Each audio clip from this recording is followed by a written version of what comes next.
Hello aspirants, welcome to Ekam IAS Academy. As part of our prelims quick bite series, today we are going to look into the concept of star campaigners. You know, India is now celebrating the festival of democracy, that is elections. So you know, everywhere there is election buzz going on and all. But what we have to know from the examination point of view is there is a concept of star campaigners also. So for them, who can be eligible and who will appoint them, and how many can be there in a party, in a registered recognized party and unregistered recognized parties. So registered unrecognized parties, what is the limit they can have? At the same time, in case if they incur any expenditure, you know, normally when they travel and as part of canvassing and campaigning, they have to bear that expenditure. Now, who has to bear this expenditure? So what are the benefits they get? Is there any legal provision there in the constitution for the star campaigners, or is there any other separate law dealing with the provisions with this? All these we are going to discuss as part of this video. So here, first thing we want to know is, recently what happened is, you know, Arvind Kejriwal was arrested in an enforcement directorate related case. Okay, you know. So then what happened?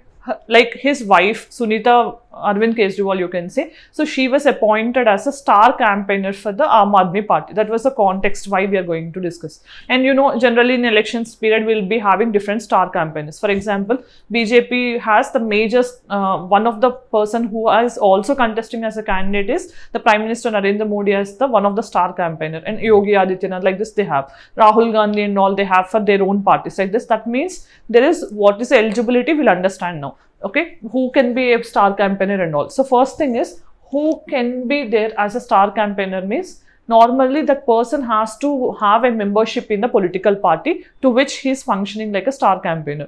But apart from that, a person who is not contesting the elections or a person who is contesting elections also can be made a star campaigner. But what is the normal thing they'll see is who have the huge fan base and who can pull the crowds. For those type of persons, they normally give this task of star campaigning. Okay, so he can be the same person who is contesting, or he can be a celebrity like a movie star, cricket star, film star, and another thing. Okay, then a star campaigner is a famous personality normally who is appointed by the political party. But what is the main thing you have to know? They have to have membership in that political party.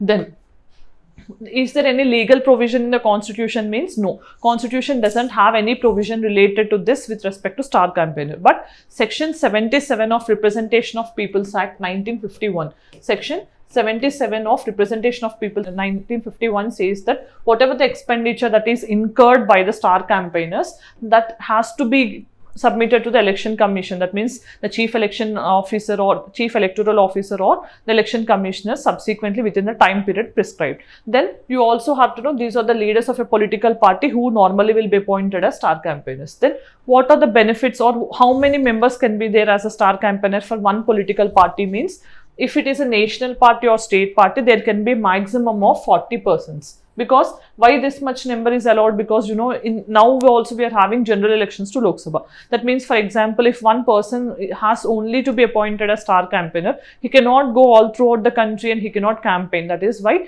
if they are national parties and state parties, they can have maximum of 40 star campaigners, and that list of star campaigners has to be submitted to the election commission within the time limit. Okay, then within the 7 days you have to submit. Then a registered unrecognized party, that means they couldn't get proper electoral mandate, but they were registered, but they're not having sufficient electoral mandate to be registered as a national party or state party. Such parties can have minimum or maximum of 20 members, maximum of 20 members. Then these names have to be subsequently given from the 7 days of notification to the elections. Then what you have to understand, in case of multi-phase elections, it can be submitted in different phases accordingly. But what you have to know is the expenditures. Normally when these persons travel, what happens is they need not, the person's the campaign expenditure or the election travel expenditure of the star campaigner will not be added to the expenditure limit of the candidate, because you know, ECA has prescribed some expenditure limits for the candidates who is contesting for Lok Sabha and Assembly. If you know how much is the maximum limit a person can spend for Lok Sabha election and Assembly election, try to put your answer in the comment section. Then that will not be normally included in the person's or the candidate's expenditure. Then in case if they go in rallies or if they see normally what they can normally canvass, those things are allowed. But if they are going anything beyond it, they have to show that expenditure sometimes. And if the Prime Minister himself is the star campaigner, then what happens is, what is the security mechanism they have to provide to the Prime Minister? That part of the expenditure will be borne by the government itself. And if there is any other star campaigner accompanying the Prime Minister, that particular expenditure cost which is there for the security reasons, that 50% has to be borne by the candidate for whom they are campaigning. So in this way, there are certain restrictions and the limits set by the Election Commission as well as Representation of People's Act in response to the star campaigners. Otherwise, you know, in the name of star campaigners, different political parties, they'll try to increase the expenditure. So there has to be a regulatory mechanism in the form of these type of situations.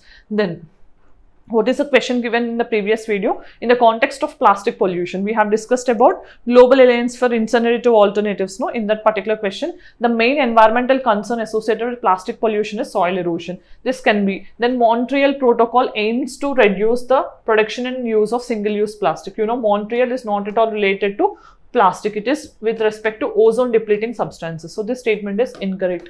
Then burning plastic waste can help in reducing plastic pollution in the oceans. See, although it can help, but burning the plastic waste always cause a major damage to the environment in the form of air pollution. So this part of the statement can be correct. Okay, so there is a chance that can be reduced. So how many of the statements given above are correct means only 2 statements. B is the answer. Then today's question, you can see here, consider the following statements with reference to the electoral process in India. Every person who is a resident of India above 18 years of age is entitled to vote at the election.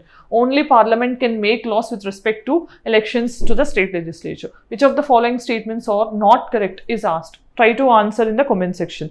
As we have reached the end of the video, today we have discussed about the concept of star campaigners. Is there any legal backing for them, and what are the benefits the parties receive in case if they have the star campaigners, and who are going to bear this expenditure limits of the star campaigners, and how many is the maximum limit? How many star campaigners can be there for a national party, state party and unrecognized parties? So this is what we have discussed as part of our Quick Bite series. Thank you for watching. Have a great day.